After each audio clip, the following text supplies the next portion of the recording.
Bonsoir, merci d'être là à l'heure, c'est pas mon cas, désolé. Donc on est très content que vous soyez relativement nombreux ce soir pour cette intervention sur la Philharmonie de Paris, qui a été conçue d'un point de vue acoustique par Christopher Beck et parmi nous, qui vient de Nouvelle-Zélande pour commencer ça, et M. Derboulet qui a travaillé en collaboration et qui va assurer aussi une partie de la traduction parce que c'est et donc on va vous écouter, et puis après notre partenaire Ecofond fera une petite présentation sur ce produit associé à la coupe. Voilà, pas de bon. Okay. On vous laisse place. Bonsoir à tous, merci. Dans 2 minutes, donc, moi je suis Joël Derboulet, acousticien, gérant de l'agence française de marchandise acoustique. On est basé à Cannes. Les collaborateurs qui sont dans la pièce là, ce soir. En 2 mots, Marchandise acoustique, c'est un bureau d'études d'origine australienne et néo-zélandaise, une centaine d'ingénieurs, implantés dans 5 pays, 13 agences, il me semble, qui s'est fait une réputation à travers notamment les projets de grands auditoriums, opéras, salles de concert, ce type-là aussi, à l'international. Mais à l'échelle locale, on travaille sur tout type de projets. Donc, il y a certaines personnes dans la salle ici avec qui on travaille sur des projets. On ne fait pas du tout que ça. Ça, c'est la cerise sur le gâteau. On travaille sur tout type de projets localement. Donc, M. Day nous fait l'honneur de sa présence ce soir. Donc, M. Day est cofondateur du groupe. Il est basé à Auckland, en Nouvelle-Zélande. Donc, il est en vacances en ce moment dans la région et on a organisé cette soirée. Alors, il ne parle pas français. Tout va se passer en anglais. Il va essayer de parler lentement, d'articuler. Si vraiment ça coince, si vous avez du mal à comprendre, on nous fait le signe, on va essayer de trouver, faire en sorte que vous compreniez l'essentiel du jeu. Voilà, et puis enfin pour terminer, peut-être certains d'entre vous sont sensibles au fait qu'il y a une grosse polémique sur le coût du projet. Donc on n'avait pas prévu d'en parler ce soir, même si on est au courant de ce qui s'est passé, on n'était pas du tout acteur de cette chose-là. Donc ce soir, on a vraiment prévu de parler d'acoustique et architecture, y compris pendant la question-réponse à la fin. Par contre, si certains d'entre vous veulent parler du sujet coût du projet, éventuellement, on pourra y voir M. Day pendant le cocktail après la présentation. Merci, Joël. Bonsoir. Bonsoir. Bonsoir, madame et monsieur. I do apologize, je suis désolé, that my talk tonight is in English. So please, with a small group like this, please feel free to ask any questions if you don't understand something, and Joel will help translate some of the terminology. And so let's see how we go. So thank you very much for inviting me to talk this evening. It's a real honour to speak to the association and about this exciting project. So, just very briefly, our French connection. My partner, Professor Marshall, of Marshall Day, has been involved with the University of Le Mans for about 35 years at the acoustics department from the university. And then Marshall Day started having French engineering students coming for their vacation job, working in New Zealand to learn acoustics during vacation. And one of those students was Joel back in 2003, and we developed a very good relationship and kept in touch. And then 5 years ago, we decided to start up Marshall Day together, primarily through Joel's enthusiasm in the Côte d'Azur. It also gives me great pleasure to be back to the Côte d'Azur. This is my second visit, and the first visit was actually as part of this project. We had a design meeting with Jean Nouvel up at Saint-Paul-de-Vence in the Hotel de Colombe d'Or, and Jean Nouvel was living there over the summer, in this very expensive hotel. And we had a design meeting, as you can see, over lunch. Well, we had lunch and then cleared the plates and the wine glasses and had a design session on the balcony overlooking the valley. And I like to tell all the New Zealand architects about this is how all French architects work. They live in hotels, expensive hotels, have lunch, and do 2 hours work. But they don't really believe me. So anyway, it was a very enjoyable session. Now, this slide shows the interior of the Grand Salle in La Philharmonie de Paris. And it also shows, this is the outer walls, and then these are what we call the nuages that are all through the room. And there's a special meaning behind these nuages in that New Zealand, the the indigenous people of New Zealand are the Maori people, and their name for New Zealand, Nouvelle-Zélande, is Aotearoa, and that means the land of the long white cloud, or la terre du long nuage blanc. And so we have this association with the nuage, and the reason they call it that is because of the geography. We're a very small island with big mountains. The winds come, the nuage form. So we always have cloud, sometimes sunshine. So I like to call it Le Grand Salle du Long Nuage Blanc. And so these nuages are a wonderful example of how really good architects, in my opinion, take acoustical recommendations and turn them into architectural features. So let's see. Ils prennent les besoins acoustiques de réflecteurs en l'occurrence et les transforment en objets architecturaux. So these nuages are a real feature item of the interior of the Philharmonie. And there's another feature that I'll talk about in a minute, but it's one of the characteristics of, I find, the really great architects. They work well with specialists like acoustics, make an architectural feature from an acoustical idea. Now, people ask me about this project, and I say it's the best project and the worst project we have ever worked on. And it's a bit like, I'm not sure how many of you have read Charles Dickens' A Tale of Two Cities, which is, of course, about London and Paris. But the opening lines, it was the best of times and it was the worst of times. And it goes on and describes why. But for us, this project had the best of times and the worst of times. We went on a roller coaster up and down for 8 years from concept to completion. So it was a long time, but very up and down. So just very briefly, the Philharmonie consists of a 2,500 seat concert hall, the Grand Salle, 2 large rehearsal rooms, orchestral rehearsal rooms, and a number of small practice rooms and administration. So this is the exterior. That was the from the computer rendition at the design stage, and this is the real building at the end. So now the background to the project. The client was called an organisation called the Philharmonie de Paris. It was funded 50% by the Ministry of Culture and 50% by the City of Paris. The history behind it, the site had been allocated for something like 25 years.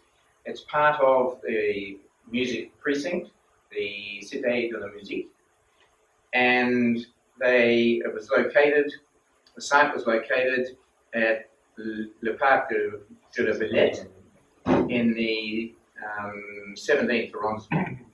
So here's the park up here, and it's right beside the periphery.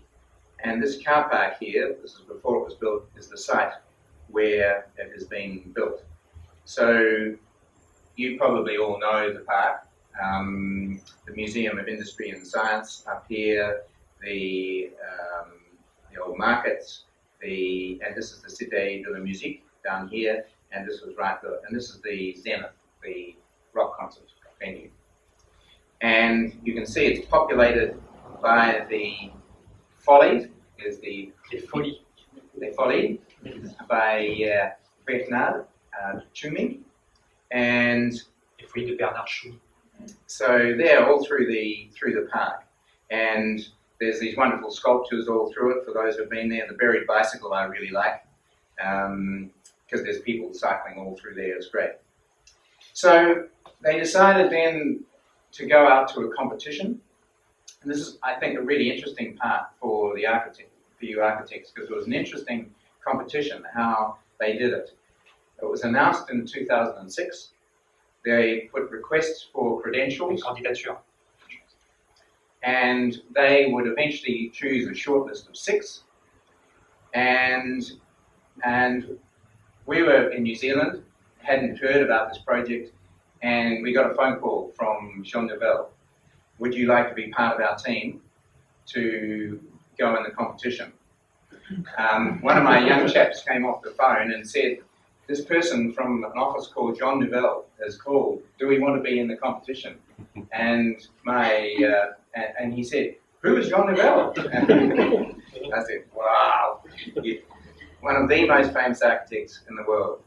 So Jean Nouvel has, as you all know, has done a number of major buildings. His first one was the Arab World Institute building in Paris. Then the Agbar building in Barcelona, which is this one, the Guthrie Theatre in Minneapolis, and lots of other famous buildings. So why was Marshall Day chosen by Jean Nouvel? I don't mind admitting that we were his second choice.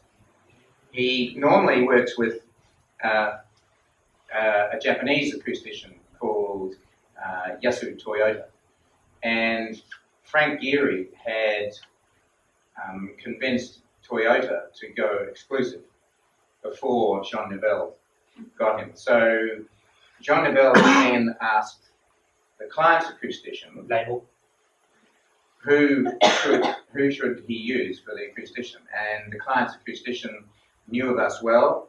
He knew about our international reputation, and he recommended, and we also do very unusual, innovative designs, which you'll see from the brief is what was required for this project. So some people say we were chosen because the Tschumi Folies were very similar to our logo. You see our logo down here, and had great similarities to the Folies, but that's just a rumour. So the submission of credentials was due on the 26th of December 2006. There were 90 pages of government forms and 98 teams submitted. And these were the teams. In the end, they chose, we found out in January that we'd been selected as one of the successful short tenders. And for some reason, they went for 7 rather than 6. And so they were now entered the competition. The competition, notably, there's no Frank Gehry on the list. And this was part of one of the downers that I talked about, in that Yasu Toyota, the Japanese acoustician, then became available, and Jean Nouvel decided to add him as a sort of personal peer reviewer.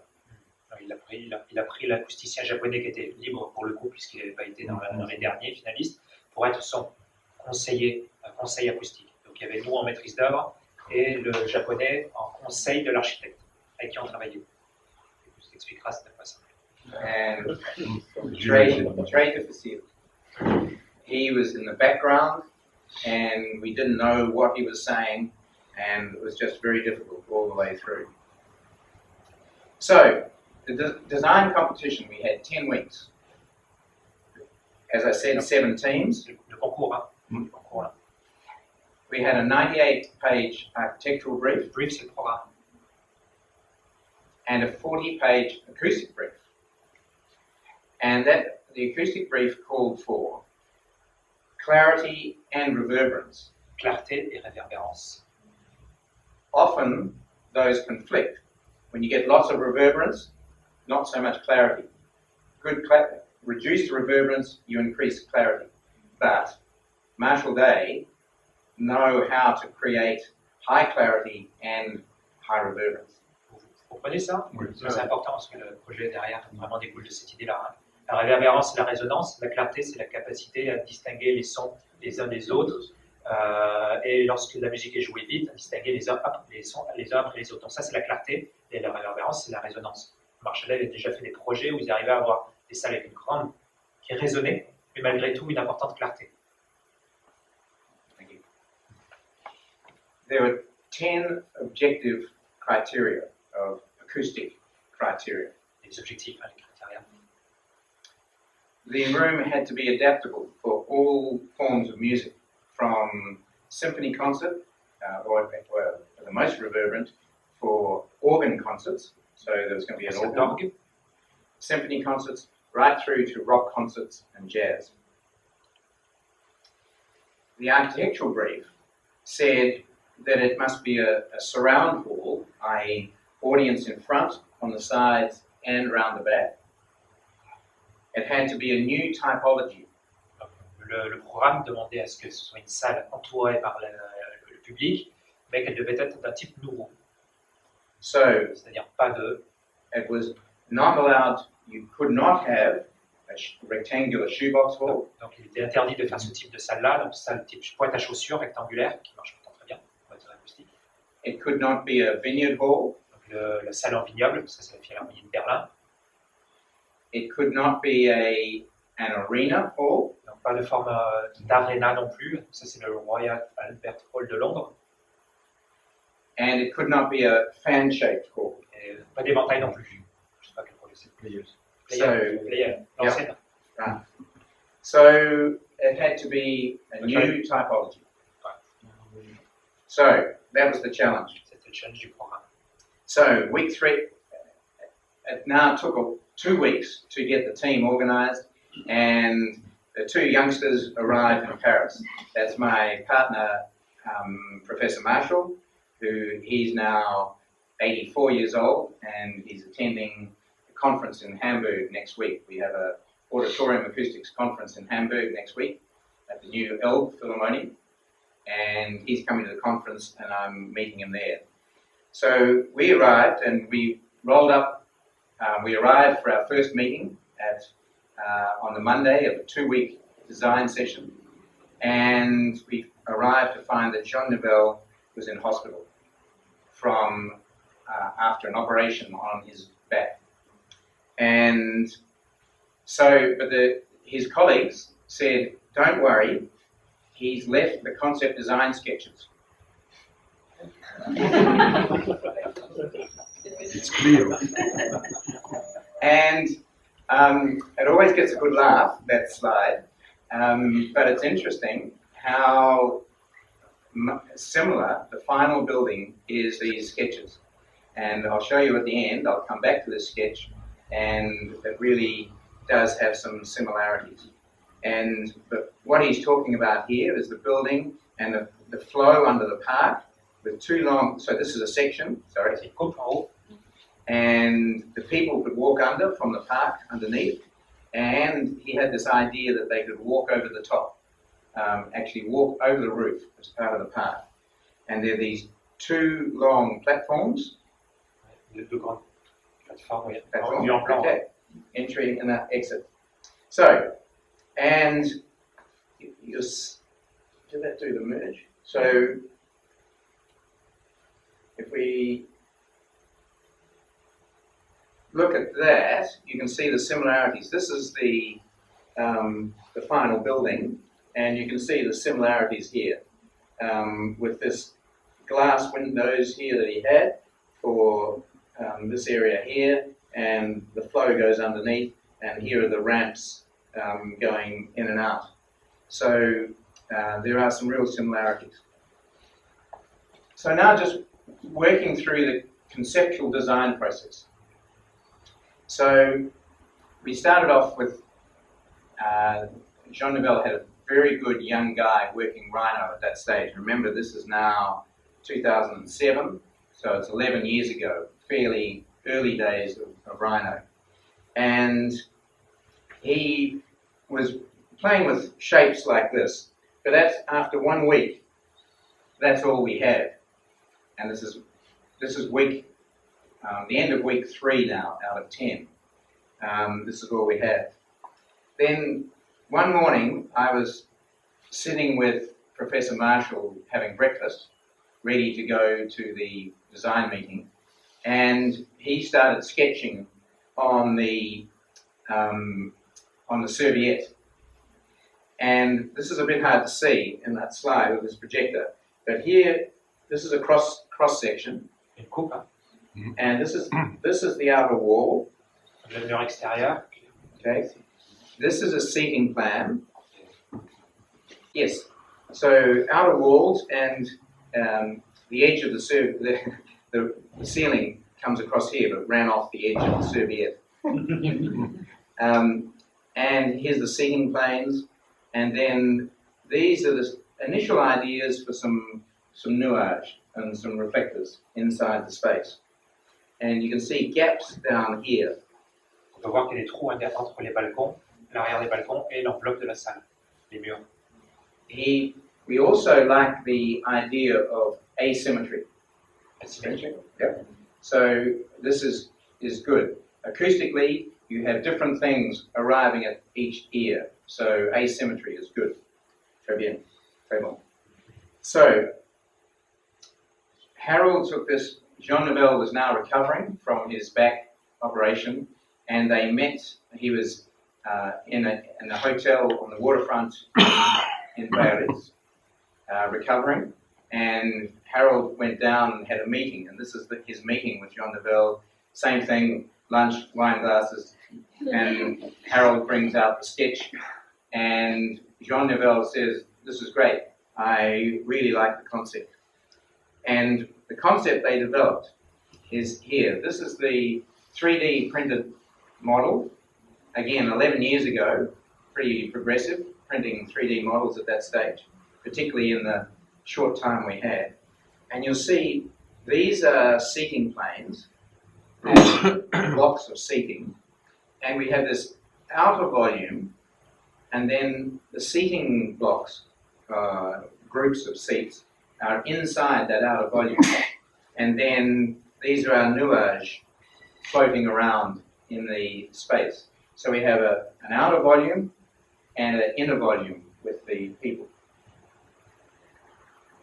So the outer space has its own architectural and acoustical presence, and you can see the outer volume here, and these bridges would support the seating area, and people would walk in through over the bridge, see the big volume, and then walk into the seating area.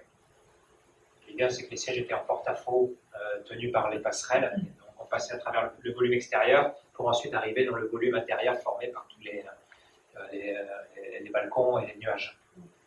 And so here's the inner space providing visual and acoustical intimacy.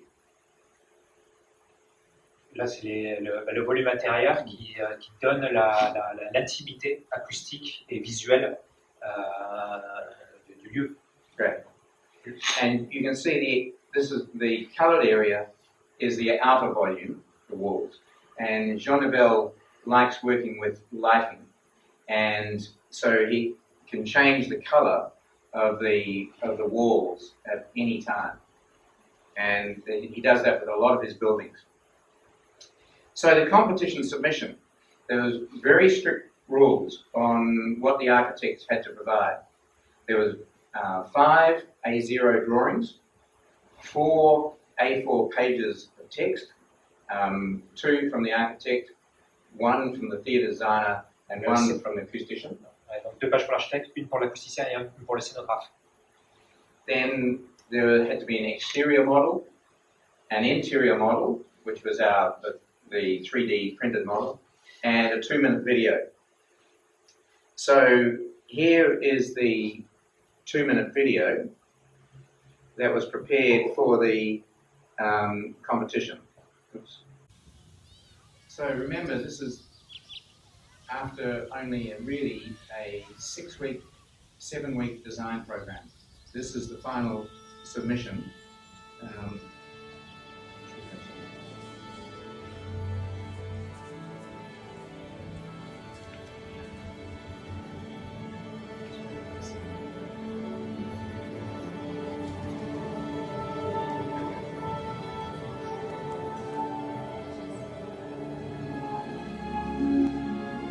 The up volume.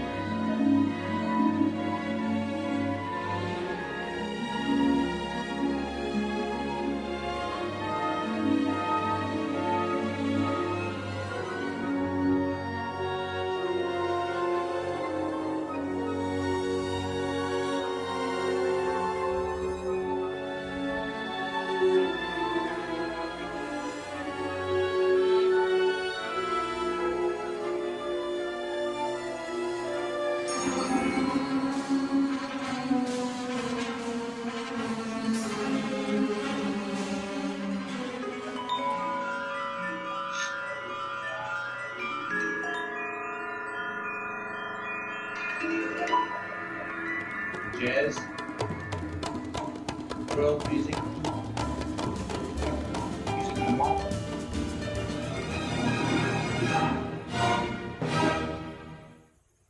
So I was very impressed with the rest of the team being able to get that together after an 8-week design program. Then 2 months later, Easter in 2007, we got the wonderful news that we had our combined design team effort had won the competition. So it was really a very, very exciting time. So we then entered the detailed design process.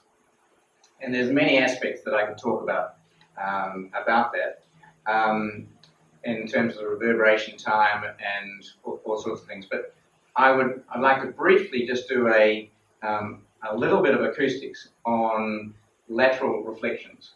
Donc, il pourrait parler pendant des heures, on l'imagine, d'acoustique. Il va juste pour comprendre un petit peu la base. Il va vous parler d'acoustique très rapidement et spécialement des réflexions latérales. C'est quelque chose de très important dans l'écoute de la musique. Ça n'a pas été découvert il y a très longtemps, cette chose-là. Et donc, il va vous parler rapidement de ces choses-là. Et c'est ça qui explique qu'il y a certaines salles dans le monde qui fonctionnent très bien et d'autres qui fonctionnent très mal. So, historically, the rectangular shoebox halls have had excellent acoustics. And then in the 1960s, but for those halls, the maximum audience you can have and maintain a visual intimacy is about 1,800 people, 1,800. And in America in the 60s, they were finding it uneconomic for the orchestras to play to 1,800 people. You couldn't pay the orchestra adequately and whatever. So what they did was they just took the walls out sideways and created a fan-shaped hall, and they increased the size from 1,800 to 2,500 to 3,000 people. But they were an acoustical disaster. And there's a whole series of halls built in America through the 1960s that were an acoustical disaster. Professor Marshall, my partner, was famous in the acoustical world for discovering why they were a disaster. He was at the Royal Albert Hall, which is virtually a round hall. So it has similar problems. The acoustics are not good. And he was sitting there listening, and he heard that the sound was only coming from the orchestra. The orchestra was this wide. There was no lateral energy, no lateral reflections coming from the side, making a big enveloping sound. So he went on to discover the reason, and this is a very simple, quick explanation of how it works. So this is a rectangular hall. We have the orchestra here and a listener here. And the sound that travels directly from the source to the receiver, we call that the direct sound. Then you start getting reflections, and this diagram shows a lateral reflection that comes off the side. And in a fan-shaped hall, the reflections go out to the side walls, and they don't fill this gap here. So you can see they all go down the sides here, but there's this large area in the middle with no lateral reflections. Everybody understand that? Yeah, cool. And that really is the essence of making a really good concert hall, is to provide these early lateral reflections, because they make the orchestra sound close and large and enveloping. And here are some measurements so this is an acoustical measurement that shows the direct sound there, and then it shows the strength of the other reflections coming from the side. And in this rectangular hall, you can see that there's lots of energy coming from the side. And here's a measurement made in a real fan-shaped hall, and you can see the direct sound is still there, but there's virtually nothing coming from the side. That's why they were an acoustical disaster. So that's the Acoustics 101. Is that what you call it in? Non, l'acoustique pour les débutants, Basic. pour les nuls. Basic acoustics for beginners. Yeah. So we had to make sure that this big, spacious volume of the Philharmonie was going to work, and we had to get reflections in there. So we started working with a 1:50 scale model in cardboard, and we use a laser beam, just a cheap little laser beam, and reflecting surfaces. And we started working on some curving surfaces along here, and you can plot where the reflections go, because light is analogous with sound. Then we started in the next phase working with the computer 3D model, and we developed a plugin for Rhino that could plot exactly where the reflections were going, and we could twist the reflector and see where they go. And so we had a long development program with the architect. It was redone several times because Jean Nouvel's colleague thought they were too small, then they thought they were too large, and then we changed them again. And we have to and each time you change them, you have to replot all the directions of where the sound's going. So that's just one aspect of the design. There are many other aspects of the design, but that's how we had to work those design of the Nuage. To make sure every seat had enough lateral reflections. So then they went forward and put the project out to tender for builders in 2009, and the price came in at 3 times the budget. As Joel mentioned, we won't say any more about that, but basically that killed the project, and for 2 years it died, basically hibernated. And so it went into hibernation. And after various negotiations, 2 years later, in 2011, the project was all up and go and started again. So it was being built, and it was scheduled to be opened in 2014. It was delayed twice. We were set to come for the opening, but it was anywhere near being able to open. And then finally, the client decided that the 14th of January 2015, he was going to open. And he had a program set up for the whole of 2015, a booklet this thick, in A4 colour, full program, orchestras booked, all go. Le projet n'allait clairement pas être terminé à cette date-là, mais le maître d'ouvrage a malgré tout décidé que l'inauguration serait ce jour-là. Et dès qu'ils l'ont décidé, ils avaient déjà prévu tout le planning de l'année 2015 avec tous les orchestres qui allaient venir, etc. etc. Donc, il fallait se débrouiller, il fallait que ça fonctionne à peu près ce jour-là. So, one of my colleagues arrived on the 12th of December. So, what was that? Before the 14th of January. So, 4 weeks before the opening. So, and this was the state of the room. Donc, 4 semaines avant l'inauguration. You can see there's no seats in lots of areas. Il n'y a pas de siège. The upper nuage is finished, but all around here there's scaffolding, there's no Des échafaudages partout. and here's another one. It's just a mess, a disaster. So, and this is, what have we got here? This is, 4 weeks to go. So, I arrived on the 4th of January, and all the signs were up about the opening of the Paris Hall happening on the 14th, and so it was a real thing.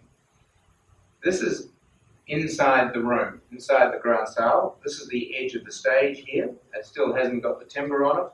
Here, no seats. Donc, c'est dans la salle. Il y a le bord de la scène, il n'y a toujours pas le parquet. Il y a les armatures pour les sièges, mais qui ne sont toujours pas posées. This is one of the reflectors, not painted. It was just terrible. Basically, it was 6 days to go, then the Charlie Hebdo tragedy happened. And we were right next to where it happened. Our hotel was, this is the view from our hotel, and the door, the terrorist went in the door, that's the door of the Charlie Hebdo's office there. My colleague's wife saw the policeman on the footpath, and so it was just terrible. It was just added another huge downer. However, with 4 days to go, I then went into the hall, and this is the overstage reflector. C'est le réflecteur qui est au-dessus de la scène, on appelle la canopée, qui sert surtout pour les musiciens. And it's, at this stage, it can be raised up and down, and it's lowered onto the stage, and there's this light on the back of it. And I went to sit at the back of the hall, and then suddenly I could see that this hall was going to work. Because here's one of our reflectors, and here's the reflection of the ring, the light ring. So the light is going from there to here to me. And I was always worried that we weren't going to get enough lateral reflections. And here I could see, in that reflector, I could see the light ring on the stage. In one of the nuages, I could see twice. So I could see the ring here and the ring here. So I knew I was getting reflections, and we knew it was going to work. Then it came to, again, another distraction. The March of Solidarity happened on the Sunday before the opening, and that was an amazing experience for me. I was in an apartment on the Boulevard Voltaire, and 2 million people marched past singing the Marseillaise. It was extremely, extremely moving. So it then went on to that was the Sunday. The Tuesday night, we had the Hard Hat concert. The Hard Hat concert is for the people who have built the project. So all the workers, the designers, the builders. Alors, c'était un pré-concert inaugural qui était pour les ouvriers et toutes les personnes qui ont travaillé par au projet. And it gives the venue the chance to the ushers get to try and practice, and the orchestra gets to try the room. But there was no time for rehearsals. There were 250 workers, builders, working in the room 24 hours a day for 6 months leading up to this. to try and meet the deadline. Donc, il y avait 250 personnes qui travaillaient dans la salle H24 pendant les 6 mois qui ont précédé l'inauguration afin d'essayer de terminer à temps. Shifts, working shifts, Donc, 24 hours a donc day. aucune répétition avant le concert. But the orchestra had no time to rehearsal. We had no time to do any measurements. So there was immense pressure. This is the hard hat concert. You can see there's still scaffolding in the room. C'est la veille, was the day before the official meeting? Yes. Ah, c'était la veille de l'inauguration. So this is the Tuesday. And Jean Nouvel decided to come to the hard hat concert, and he gave an impassioned speech about why he didn't think the hall should be open, the whole building shouldn't be open, and told them he wasn't coming to the opening the next night. I had to sit beside Jean Nouvel, and of course, after the first movement, he said, "What do you think of the acoustics?" And so I had to give him an honest opinion. But the telling moment for me, I was incredibly nervous. This is the first time you hear your hall, whether it's going to work or not. And I was very nervous. But one of my colleagues from Melbourne is a highly experienced violinist. He was the concertmaster for the Melbourne Symphony Orchestra in Australia. And he was there with me. He now does acoustics full-time with us. And he said he thought the sound was fantastic. The client thought the sound was fantastic. And we were all invited backstage to open the champagne and generally enter into the euphoria. And one of the most magic moments for me was, this is the principal bass player, the contrabass, principal. And he came up to me and he gave me a huge hug, and he said, "I heard angels." J'ai entendu des anges. So that was one of the most magical experiences of my career. It was really very moving. So then came the next night, opening night. Jean Nouvel maintained his boycott and put the pressure on us again. My partner, Professor Marshall, couldn't be there because of illness, so I was there on my own, which made it slightly easier to say, Professor Marshall says we have to attend, and because commissioning for us includes, as well as doing measurements, Commissioning, c'est la réception. we have to do measurements, but we have to listen. So I said we would go. So opening night came along, and we had the president, and we had the mayor, and this is the president of the Philharmonie de Paris, Laurent Bale, and he was sitting in the front row, and this is the people coming into the venue over the bridge. So you can see this is the outer volume, but still there's bits of scaffolding in here where it hadn't been finished being plastered in here.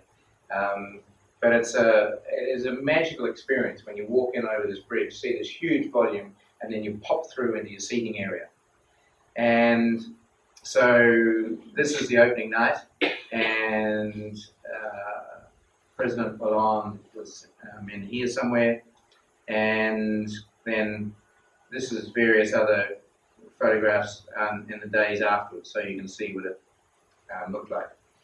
So basically just a summary at the end of what was the outcome. How are we going for time? The outcome. The external architecture is fairly controversial. Some people like it and some people hate it. Some people think it looks like a spaceship that's crash landed. Certaines personnes ont l'impression de voir un vaisseau spatial qui est craché. I will tell one funny story about the facade of the building. We were sitting in a design meeting very early on. It was all in French, but Jean Nouvel's colleague was sitting beside me, and the meeting was going, people were talking, and she occasionally would make an aside. "Oh my God, and then going, oh my God, in English. And so I got out of the meeting and I said, what was that all about? What was it? Oh my God. And she said, the quantity surveyor had costed, this was 30 millimeter thick aluminium, and had costed the aluminium facade only, and it was the total project budget. Vous avez compris, donc l'économiste venait de faire le chiffrage de la façade, donc des oiseaux de 3 mm d'aluminium d'épaisseur, et une fois qu'il est fini de chiffrer la façade, c'était le budget du projet. Donc l'acheter devait s'en rendre compte à ce moment-là.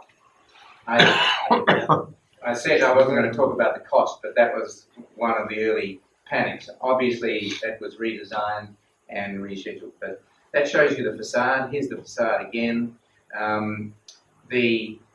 Has the bird emblem on the outside. Very Escher-like, in my opinion, sort of almost an Escher. Comme Stéphane Escher, yeah. Stéphane, l'autre, le dessinateur. I wouldn't say that for John Neville. The underneath area, and the view from the park. So, in my opinion, the outcome is the final construction is very true to the original concept sketches. It's true to the competition design. So there's the concept sketches.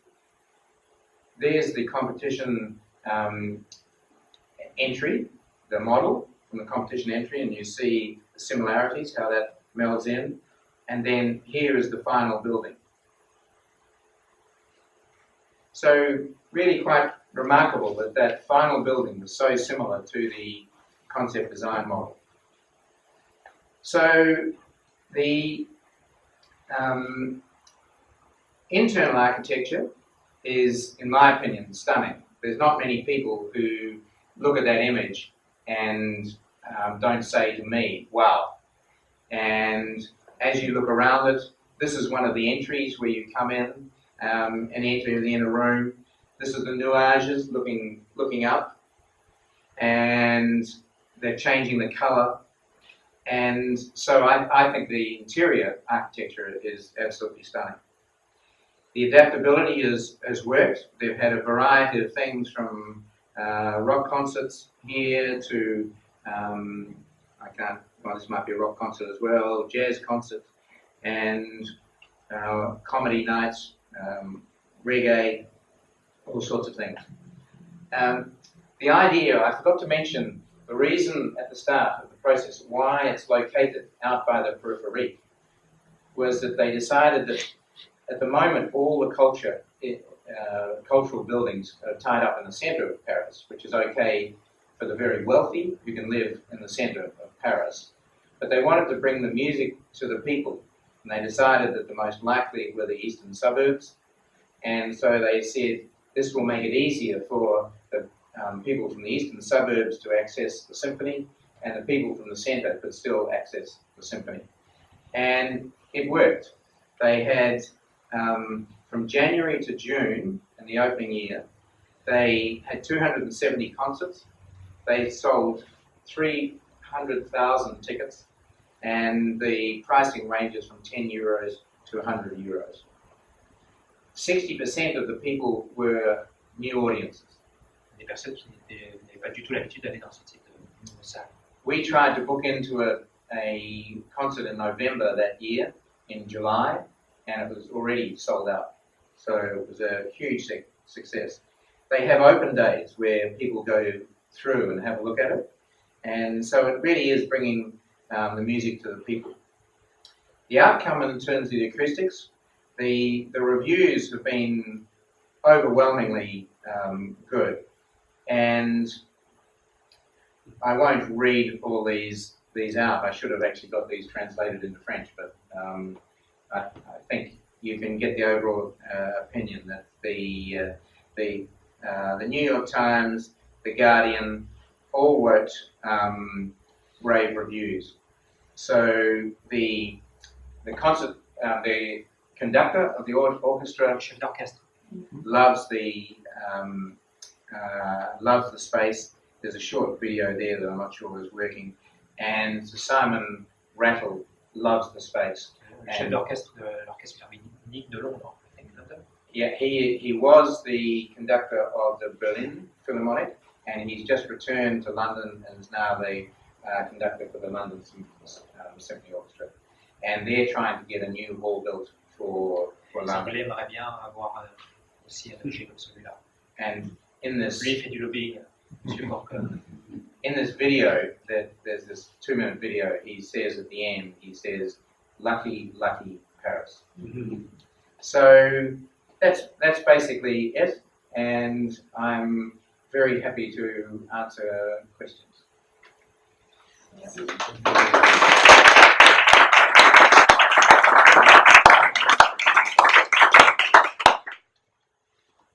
So, any acoustical questions you've always wanted to ask? En français alors. Oui, bien sûr. Comment ils sont faits les résonateurs? Les parois. Oui, les parois. Les nuages ou les parois? Ben, toute la réflexion, elle est faite avec quoi? Avec les parois. J'ai vu qu'il y avait des. What are the materials Okay, yes. used C'est for la- the batteries and the Parce que je vois, est-ce que ça a une importance, celui qui va chauffer le matériau qui va chauffer? Right. So the materials in the room, the outer walls are very thick plaster. plâtre, 5 cm à peu près la coque extérieure. I should have started further back. Everything in the room, except for the audience, is hard acoustically. So the audience is absorptive, sucks up the sound. But everything else is reflective and hard. So the outer volume is hard plaster with bumps Avec des trous, des perforations, des trous. to make it diffusive, to make the sound bounce all in different L'idée, directions. c'est de créer des réflecteurs, c'est-à-dire quand le son arrive, il ne rebondit pas comme une balle de billard, il rebondit dans toutes les directions. On n'a pas de réflexion franche et ça fait de And diffusion. then, Donc c'est pour ça qu'il y a ces trous, exactement, ces trous, ça va servir à casser les réflexions franches. and the nuage are timber, plywood, laminated. C'est du contreplaqué. Tu vois? Contreplaqué, ouais. Yeah, so that it curve. Yeah. And some of the other reflectors beside the audience, they're all timber. Tous les as réflecteurs well. sont à côté du public, les comptoirs sont en bois également. Yeah. Plutôt épais, hein, 3-4 cm. That's a good question. Donc le seul matériau absorbant de la salle, c'est le public. Ou les sièges quand la salle est vide. Ouais, tout le reste, c'est dur. Beaucoup d'écoute. Ça arrive, je sais pas où. Dans les locaux annexes, certainement. Oui. Et, There's no echo phone. Sorry. et du coup, à chaque fois, vous avez, ça a été calculé, parce que j'ai déjà fait un plan sur un rapport optique d'un réflecteur. Il y a des chiffres 1, 2, 3, 4, 5, 6, 7, She asked if the diffusers have been calculated Ça, in vous terms of l'avez design, because she has already seen the diffusers specific schemes with the letters. Yeah. Or the The shorter fuses. Yeah. The number of the shorter. Yeah, that's interesting that you know about those. So we, in this case, it's more a random design plutôt aléatoire. Et oui. rather than mathematically calculated. There's two ways you can do it. You can calculate with mathematics and have them all in a sequence, or you can just randomly put bumps all over. C'est And plus ou moins aléatoire. C'est-à-dire qu'on donne à l'architecte plus ou moins la quantité, les épaisseurs minimum, maximum, la surface couverte. Après, il joue avec. Et s'il fait ça de façon à peu près aléatoire, ça fonctionne. Et du coup, quand vous avez contrôlé, pour contrôler, vous avez fait, si je comprends bien, avec de la lumière. Non, c'était un peu le hasard, contrôle avec la lumière. Ah ouais, Les d'accord. jours qui ont précédé, c'était quand même tendu. Hein. Et c'est avec la lumière qu'il a vu les réflexions. Il s'est dit ça va marcher parce que le réflecteur était en bas sur la scène, là où il allait avoir les musiciens. C'est génial, j'ai des réflexions là, j'en ai là. Ouais. Et donc c'est la lumière qui lui a permis de comprendre que ça allait marcher pour le son. C'est une bonne idée pour les prochains projets, utiliser la lumière pour absolument. voir si le son marche. On a fait Quand aussi on une parle mesure. quand on parle de random, ça peut être complètement contrôlé par l'ordinateur. On peut générer une suite de nombres aléatoires. Absolument. Est-ce qu'il y a une partie empirique dans une conception architecturale comme ça, En d'autres mots, quelle partie est contrôlée par l'esprit, par la conception, et quelle partie est empirique, fait partie du savoir-faire? Est-ce qu'il y a, voilà, est-ce qu'il y a un peu d'empirisme encore dans votre démarche? Là, oui. Là, Marshall semblait dire que Marshall semblait laisser penser qu'il y a de l'empirisme, il y a du métier, mais le résultat, on ne contrôle pas trop. Alors, à l'avance, il n'est pas trop précis, quoi. C'est un très long sujet. Ça a été modélisé de toute façon. How far do you control the final results? Is there a part of common empirism? Empirical. Is it empirical? feeling, Yeah. the fact that you control your know-how? Yeah. And so, what is the spread out of full mathematical control and know-how? Yeah, that's a very good question. I understand. So, with our computer modelling, we could calculate the performance of the room and measure the performance from the acoustical 3D Rhino model. We put it into our acoustic software and we calculate the time and the number of reflections at every position, and then we go and measure, not at every position, but something like 40, and we check that the design parameters that we had in the model are actually achieved in the real room. So it all is calculated, and the measurement came out very, very close to the calculations. It is very precise, and we know exactly what everything is doing. It's no longer an art where you guess. It is now. C'est plus de la magie, plus ou moins, comme c'était avant dans l'apparence. C'est très maîtrisé. C'est très maîtrisé parce qu'il y a eu des salles qui ont été faites avant. On a fait des mesures sur nos propres salles et qu'à force de faire des mesures sur les salles, on peut comparer avec les modèles et du coup affiner nos propres modèles. Faire en sorte que les salles qui arrivent après en maîtrisent un peu mieux le résultat. Mieux. Et j'ai vu sur les parois latérales des blocs rectangulaires de différentes tailles qui sortent plus ou moins des murs. Est-ce que la simulation par ordinateur allait jusqu'à prendre en considération ces petites formes? Pas un niveau de détail. On disait à l'ordinateur qu'elle allait avoir de la diffusion. Ok, d'accord. Voilà. And the diffusion depends on the size and wavelength. La diffusion dépend de la taille des objets et des longueurs d'onde. Donc, les objets n'étaient pas modélisés un par un, mais l'ordinateur savait qu'il y avait un objet qui allait diffuser le son d'une certaine façon. Et jusqu'où la conception acoustique guide l'architecte dans ce cas-là? On dit que les gens nouvelles, About the diffuser, how far the acoustical requirements what is his margin of? Yeah, okay, that's a very good question. In the design of the Nuage, Jean Nouvel did everything we wanted, basically. So they were very good where they shaped and whatever, he followed our requirements. But for the diffusion, we wanted larger diffusion, bigger bumps and whatever. And it became a compromise between what he wanted and what we wanted. And it seems to have worked, but it was a compromise. And design always, sometimes, is a compromise between architecture and acoustics. Often it's a very good combination, that like the Nuage, and then sometimes, like on the diffusion, we had to compromise.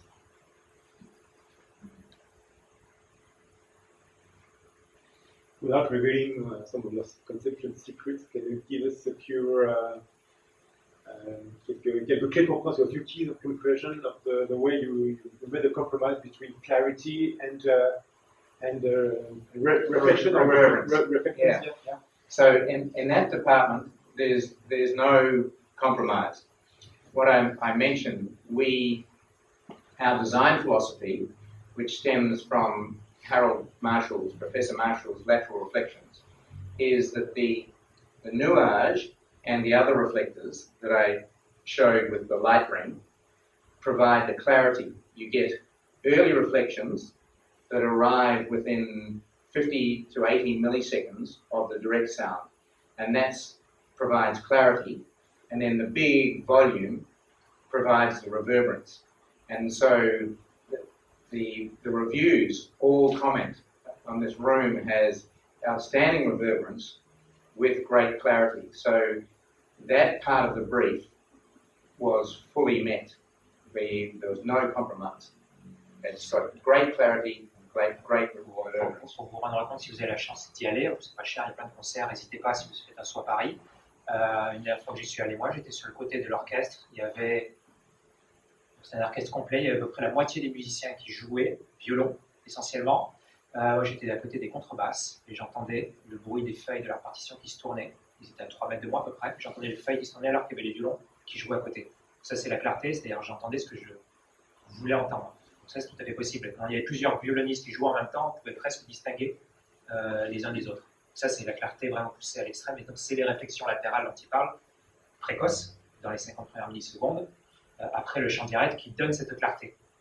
Et après, la réverbérance, la résonance du lieu qui existe, effectivement, c'est un grand volume, il n'y a pas beaucoup d'absorption. Ça donne de l'ampleur. Ça donne de l'ampleur, de la chaleur au son de l'orchestre. Mais du coup, est-ce qu'il ne faut pas absorber le son en ondes pour que ceci se réfléchisse à l'infini? On finit par plus discerner. Ils sont parasites. She said, do we have to absorb at some stage? Because otherwise it's Ils sont still par exemple I'm sure you can get the right amount with the balance of the audience and the hard surfaces. Ok, il y a de l'absorption dans la salle. Toute l'absorption, c'est tout le public. Voilà, donc comme il y a de l'absorption dans la quantité qui va bien, le son décroît de la façon qui va bien. Donc ça veut dire que ça fonctionne si l'ensemble de la pièce est utilisé. Oui. Et si on a la moitié de la pièce qui est hormis si le siège On n'a pas parlé des sièges, mais c'est les sièges rembourrés qui absorbent. Donc même quand la salle est vide, l'acoustique de la salle varie assez peu par rapport à quand elle est pleine. Donc l'orchestre apprécie pour les répétitions. L'acoustique ne change assez peu. Oui, parce que la répétition, elle est salle vide. Bien sûr. Does it depend on the kind of sound that's being made? You have to control for that, or is noise just noise? Or sound, just sound. Yeah. If you don't design for lateral reflections, it is very dependent on the type of music that you're playing there. But one of the benefits of this designing with lateral reflections is that you can have a small chamber group play in there or a huge orchestra, and it's superb for both because of these lateral reflections giving you the clarity. The small chamber group requires more clarity, and that's there because of the reflections, and the big orchestra has the full reverberance through the outer body.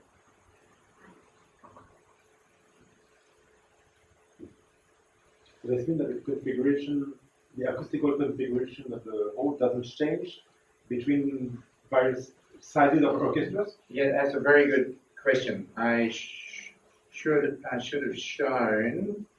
I should have talked about that briefly. And so you see this opening up here that actually should be closed for the symphony concert opening. What's in behind there is a whole series of curtains that can roll out in the rideaux derrière qui peuvent descendre. In the outer volume, and there's about 800 square meters of curtain that come out into that outer volume.